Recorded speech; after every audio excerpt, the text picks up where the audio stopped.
దివ్యాత్మ స్వరూపులైన మీ అందరి హృదయంలో ఉన్న చైతన్య రూపంలో ఉన్న పరమాత్మకి ప్రణమిలుతూ కేఎంసీ ఛానల్ ప్రేక్షకులకి నమస్కారం. నమస్కారం స్వామీజీ.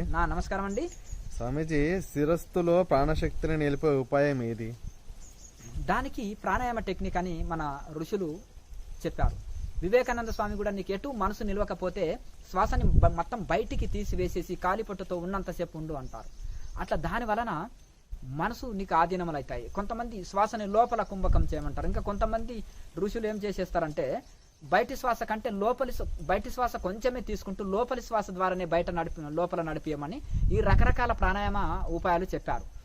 ఈ ప్రాణాయామ ఉపాయంతోటే ఈ యొక్క ప్రాణాన్ని బ్రహ్మరంధ్రములో, సహస్రారములో, తలలో, శిరస్సులో నింపగలుగుతాము తప్ప ఇంకా వేరే ఉపాయం లేదు. కనుక ఈ ప్రాణాయామ టెక్నిక్ కనుక్కున్నారు అది ఈ యోగ మార్గ ప్రకారం. అప్పుడే మనకు నాద బిందు కళల్ని దర్శించడము, సవికల్ప సమాధి పొందడం కానీ, నిర్వికల్ప సమాధి పొందడం కానీ, జీవన్ ముక్తుడు కావడం అంటే జీవించడంగానే ముక్తి పొందడం అనేది దీనివల్లనే లభిస్తుంది. కనుక ఈ శ్వాసలో ప్రాణం స్థిరమైనప్పుడే నిర్వికల్ప సమాధి స్థితి లభిస్తుంటుంది. ఎప్పుడు కొన్ని పుస్తకాల్లో కానీ, గురూజీ మంచి అనుభవజ్ఞులైన మహానుభావులు కానీ, అలాగే మేము కూడా అప్పుడప్పుడు ఈ ప్రాణంలో ఈ యొక్క ప్రాణాన్ని శిరములో స్థిరంగా నిలపాలి అనేది ఈ పదాలు వస్తుంటాయి అన్నమాట. అది అలా నిలపాలంటే ఆ సుషుమ్న నాడి ఉంట ప్రాణాన్ని తీసుకొని వెళ్ళి ఆ సహస్రారంలో నిలపాలంటే ఆ ప్రాణాయామ టెక్నిక్ ఉంటుంది. రకరకాల 13 రకాల ప్రాణాయామాలని పరిగణలోకి తీసుకున్నారు. ఇంకా ఎక్కువ రకాలు కూడా ఉంటాయి, కానీ ముఖ్యంగా 13 రకాలని మేధావులైన వాళ్ళు చెప్తున్నారు. కానీ ఆ 13 రకాల్లో కూడా సహజ ప్రాణాయామం క్రియాయోగంలో చెప్పే 2 ముక్కులు బట్టి చేసే ప్రాణాయామం కంటే కూడా సహజంగా 2 ముక్కు రంధ్రాలు గుంటా లోపలనే నడిపించే ప్రాణాయామ టెక్నిక్ ఈ క్రియాయోగంలో చెప్పడం జరుగుతుంటుంది. ఇది చాలా సింపుల్. అన్ని వయసుల వాళ్ళు చేసే ఈజీ ప్రాసెస్ తోటి మనము ఈ యొక్క సుష్మనాడి యాక్టివేట్ చేసి సుష్మనాడి గుంట ప్రాణాన్ని తీసుకొని వెళ్ళి ఆ యొక్క ప్రాణవాయువుని బ్రహ్మరంధ్రంలో స్థిరం చేసి శిరస్సులో స్థిరం చేసి మీరు అన్నట్టుగా శిరస్సులో అప్పుడు స్థిరం చేయగలుగుతాం ఈ ప్రాణాయామ టెక్నిక్ వల్లనే. అప్పుడే నిర్వికల్ప సమాధి లభిస్తుంది. తద్వారా జీవన్ముక్తి పొందుతాము. ఇంకా వేరే ఉపాయం లేదండి. ఇంకో ప్రశ్న స్వామీజీ, జ్యోతి దర్శనం పొందే ఉపాయం ఏది? దానికి కూడా ఇది ప్రాక్టికల్ సైన్స్ అంటారు క్రియాయోగం. ఎందుకు ఇదే చేయాలి అని అంటే ఇది ప్రాక్టికల్ సైన్స్. ఎవరైనా ఇది సైంటిఫిక్ గా ఉందా అంటారు. ఏదైనా ఒక కార్యం చేసే ముందు ఏది చేయాలని ఇది సైంటిఫిక్ గా ఉంటేనే ఒప్పుకుంటారు ఈ ప్రపంచంలో నేటి మేధావులు. అయితే ఇప్పుడు ఫ్లైట్ ఒక సూత్రం మీద నడుస్తుంది సైంటిఫిక్ గా, స్టీమర్ ఒక సూత్రం మీద నడుస్తుంది, సైకిల్ ఒక సూత్రం మీద నడుస్తుంది, ఫ్యాన్ ఒక సూత్రం మీద నడుస్తుంది. ఎలక్ట్రానిక్ పరికరాలన్నీ సైంటిఫిక్ గా కొన్ని సూత్రాల మీద నడుస్తాయి. తాళం చెయ్యికి అది ఒక సూత్రం మీదనే తాళం వదలడం, తాళం పడడం అనేది ఉంటుంది. అలాగే లెక్క రావాలంటే మనం ఒక సూత్రం ద్వారానే ఆ లెక్క చేయగలుగుతాం. అలాగే ఈ యోగం అనేది ప్రతి ఒక్కరు ఈ అనవసర కర్మకాండాలను ఒప్పుకోకపోవచ్చు, కానీ యోగంని ఎవరు ఒప్పుకోరు. డాక్టర్లు, ఇంజనీర్, గొప్ప గొప్ప డాక్టర్లు కానీ, సైంటిస్టులు కానీ యోగం చేయండి, ధ్యానం చేయండి, మనశ్శాంతి ఉంటుంది. ధ్యానం చేసే మైండ్ ధ్యానం చేయని మైండ్కు ఎలా ఉంటుంది? ధ్యానం చేస్తే నాడి స్థితి ఎట్లా ఉంటుంది? ధ్యానం చేయని వల్ల నాడి స్థితి అస్తవ్యస్తంగా ఉంటుంది. ధ్యానం చేసేటోళ్ళు ఎంత ప్రశాంతంగా ఉంటారు, ధ్యానం చేయని వాళ్ళు అస్తవ్యస్తంగా ఎట్లా ఉంటారు? అలా ఈ యోగం చేసే వాళ్ళకి మిగతా వాళ్ళకి జీవన విధానం, మాట విధానము, చేత విధానము ఎలా ఉంటుంది? ఎంత వీళ్ళు యోగం చేసే వాళ్ళు ప్రశాంతంగా ఉంటారు, ఆరోగ్యంగా ఉంటారు, మనశ్శాంతి ఉంటారు, ముక్తి పొంది ఉంటారు, జీవించంగానే ముక్తి పొందుతారు. ఇక అది చేయలేని వాళ్ళు అస్తవ్యస్తంగా జీవితం ఉంటుంది, నానా అశాంతితో జీవిస్తుంటారు, చాలా అస్తవ్యస్తంగా ఉంటాయి. వాళ్ళు ఏది వచ్చినా తట్టుకోలేరు జీవితంలో. ఇది అన్ని తట్టుకొనగలుగుతారు ఈ ఆధ్యాత్మికంలో ఉండి ఈ సాధన చేసేవాళ్ళు. కనుక వాళ్ళకి చాలా తేడా ఉంటుంది. ఇది ప్రాక్టికల్ సైన్స్ కాబట్టి అందరూ ఒప్పుకుంటారు, నాస్తికులు కూడా ఒప్పుకుంటారు ఈ యోగాన్ని. కనుక ఈ యోగము లేకుండా మనకు ముక్తి పొందలేము. కనుక ఈ యోగాన్ని మనము నిరంతరం గురుముఖంగా నేర్చుకొని చక్కగా మనం సాధన చేసుకోవాలి. అయితే మీరు అన్న ప్రశ్న మరొకసారి చెప్పండి. జ్యోతి దర్శనం పొందే ఉపాయం ఏది? జ్యోతి దర్శనం అంటున్నారు కదా. అయితే ఈ యోగం ప్రాక్టికల్ సైన్స్. అయితే ఈ యోగంలో కూడా ఒక్కొక్క ముద్ర ఒక్కొక్కటి ఇస్తుంది. ఒక కార్పెంటర్ని తీసుకొని వస్తే ఏమయ్యా ఇన్ని సామాన్ తీసుకొచ్చిన ఒక డోర్ చేయడానికి అంటే డ్రిల్ మిషన్ అవసరమే, ఉలి అంటారు రంధ్రాలు కొట్టడానికి, అది ఉలి ఉంటుంది, బాడ్స పెద్ద బాడ్స చిన్న బాడ్స, అది చెక్కేది, అది సైన్ పేపరు, రకరకాలది ఐటమ్స్ 10-20 ఐటమ్స్ పట్టుకొస్తాడు పెద్ద సామాన్. మొలలు కొట్టే సుత్తే, అది రకరకాలుగా ఇది తీసుకొస్తాడు. ఇవన్నీ ఎందుకంటే చిన్న డోర్ చేయడానికి ఒక చిన్న ఐటమ్ పట్టుకొచ్చి చేయొచ్చు కదా. రంపం తెస్తాడు, ఇవన్నీ తెస్తాడు. ఈ అన్ని ఐటమ్స్ ఎందుకండి అంటే అన్నీ అవసరమే. మొలలు కొట్టడానికి సుత్తి అవసరము, కోయడానికి రంపం అవసరము, హోల్స్ కొట్టడానికి డ్రిల్ మిషన్ అవసరం, ఇంకా పెద్ద హోల్స్ కొట్టడానికి ఉలి బాడిస అవసరం. ఇవన్నీ రకరకాలుగా అతను ఒక్కొక్క దూగోడ మిషన్ అవసరం, అది ఫినిషింగ్ రావడానికి ఈ అన్ని రకరకాల పరికరాలు పట్టుకొస్తాడు, ఇంకా ఎక్కువ పట్టుకొస్తాడు ఇంకా. అయితే మరి ఇవన్నీ ఎందుకంటే ఏది చేసే పని అది చేస్తుంది. ఏదో ఒక ఐటమ్ తోటి మనం డోర్ చేసేయండి అంటే కుదరదు. ఈ వంటకి ఇన్ని ఎందుకంటే అంటే ఒక కూర చేస్తే చూడండి, ఉప్పు కారం మసాలా నూనె పాత్ర దాంట్లో నెయ్యి స్టవ్ ఇన్ని పరికరాలు కావాలి వంట చేయాలంటే కూడా.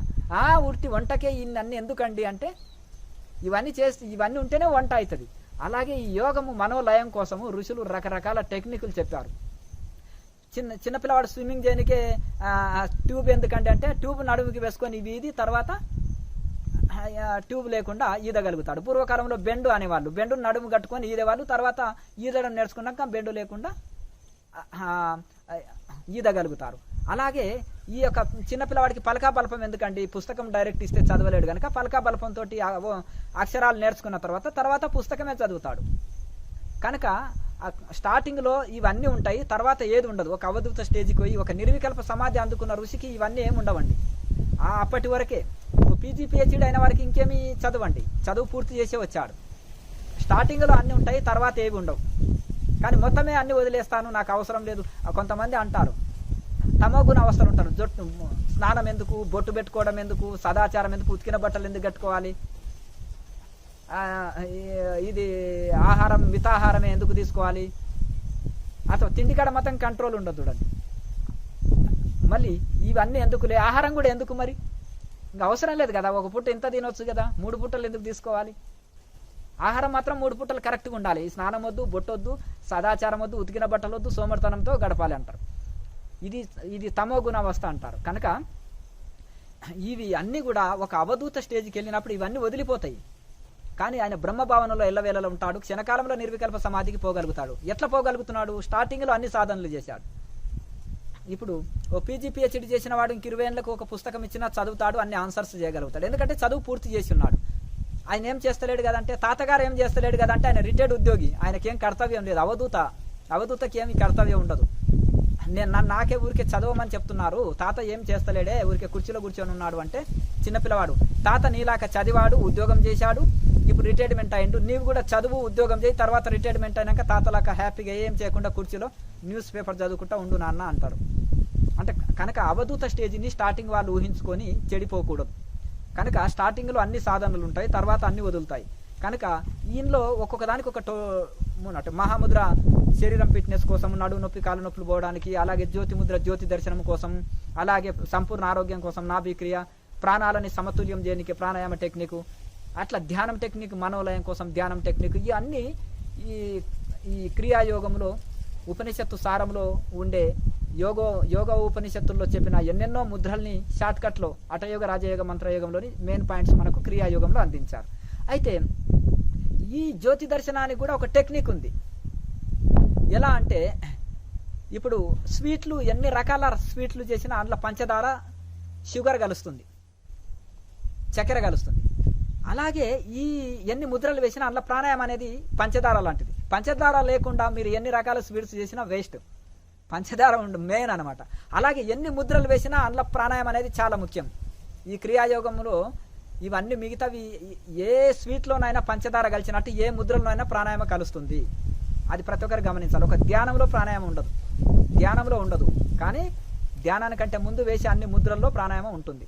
ధ్యానంలో ఏ ముద్రలు లేదు, ఏ ప్రాణాయామం లేదు చక్కగా. కనుక ఒక కేచర్ ముద్ర వేసుకొని ఇంకా ఏ ప్రాణాయామ జపం ఏది లేకుండా ధ్యానం చేసుకోవచ్చు చివరికి. కానీ ఈ జ్యోతి దర్శనం కోసము క్రియాయోగంలో ఒక టెక్నిక్ ఇచ్చారు, దాన్నే జ్యోతి ముద్ర అని. ఆ జ్యోతి ముద్ర అని, షణ్ముఖి ముద్ర అని, నవముఖి ముద్ర అని నవరంధ్రాలని లాక్ చేస్తారు. అప్పు ప్రాణం ఉక్కిరి బిక్కిరి అవుతుందండి, చనిపోతాం అయ్యో అంటారు. దాన్ని ఒక టెక్నిక్ మీద నెమ్మదిగా పెంచుతూ పోతుంటాం. మొదలు 1/2 నిమిషం, తర్వాత 1 నిమిషం, తర్వాత 2 నిమిషాల వరకు కూడా ఇట్లా ఇంకా పోతుంటుంది. ఎంతసేపు అయినా మనం వెళ్ళొచ్చు.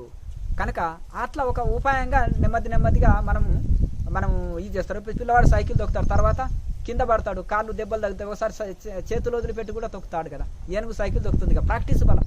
ఏ పని అయినా బాగా పదే చేస్తే అనగనగరాగం అతి చేలుచుంటారు. సాధనమైన పనులు సమకూరు ధరలో చేయగా అందులో ఒక మనకు సామర్థ్యం ఏర్పడి అందులో మన ప్రావీణ్యం చూపగలుగుతాం, అందులో మనం నైపుణ్యం చూపెట్టగలుగుతాం. ఎంత ఇదైనా సర్కస్లో ఒక గ్లోబ్లో 5 బైకులు తిరుగుతుంటాయి, 4 బైకులు రైడింగ్ చేస్తుంటాయి, 1 ఇంచు గ్యాప్ తోటే ఉంటాయి. లేదంటే చూడండి ఎట్లా ఇదంటే ప్రాక్టీస్ బలం, ఇది సాధన బలం. అలాగే సాధన చేయగా ప్రాణాయామం ఎంతసేపు చేసినా అలసట రాదు. ఎంతసేపు అయినా కుంభకం చేయగలుగుతాము. జ్యోతిముద్రని పర్ఫెక్ట్ వేయగలుగుతాము. నవరంధ్రాలని లాక్ చేసి వేసి, నవరంధ్రాలని మూసివేసి ఎంతసేపు అయినా మనము ఏ శ్రమ అలసట లేకుండా ఉండగలుగుతాం. కొత్తలో చెమటలు వచ్చి ఉక్కిరిబిక్కిరి అయినా తర్వాత ఎంతసేపు అంత సుఖం అనిపిస్తుంది. ఎత్త దగ్గరే విషయమివా పరిణామే అమృతోపమం గీతలో చెప్తున్నారు కృష్ణ పరమాత్మ. మొదలు విషయం లాకుంటదయ్యా, కష్టంగా దోస్తుంది ఏ పని అయినా. ఈ యోగం కూడా అంతే. మొదలు విషయం లాకుంటది, కష్టంగా. రాని పని కష్టంగా ఉంటుంది, వచ్చిన పని తేలిక ఉంటుంది. కొంతమందికి ఎంత కఠోర పని అయినా ఎలా చేస్తున్నారంటే ఆయనకి ఈజీ, వచ్చు గనక ఈజీ, రాదు గనక చిన్న పని అయినా కఠోరంగా ఉంటుంది. కనుక మనకు కొత్తలో విషంలా కనిపించిన తర్వాత అమృత తుల్యంగా ఉంటుంది ఈ యోగము. కనుక మనము నిరంతరం అభ్యాసం చేయగా ఈ యొక్క జ్యోతి ముద్ర, దీన్నే హఠయోగంలో షణ్ముఖి ముద్ర అంటారు. అయితే ఈ షణ్ముఖి ముద్రలో, ఈ జ్యోతి ముద్రలో లాక్ చేసి వేసినా కానీ మనం సుఖంగా ఎంతసేపు అయినా ఉండగలుగుతాం. చక్కగా ఒక 2 నిమిషాలని శ్వాసని నిలబెట్టగలిగితే ఆజ్ఞాచక్రంలో కూటస్థం ఓపెన్ అయిపోతుంది. అప్పుడే 1 రోజు 2 రోజులు కాదు, 1 సంవత్సరమో 2 ఏళ్ళలో ఇట్లా ప్రయత్నం చేయగా కరెక్ట్ ప్రాణాయామ చేసి 1 నిమిషం సేపు మనము 2 నిమిషాల సేపు కూటస్థంలో ప్రాణాన్ని చక్కగా స్థిరం చేసి కుంభకం చేయగలిగితే మన కూటస్థ జ్యోతి, చైతన్య జ్యోతిని దర్శనం చేయగలుగుతాం.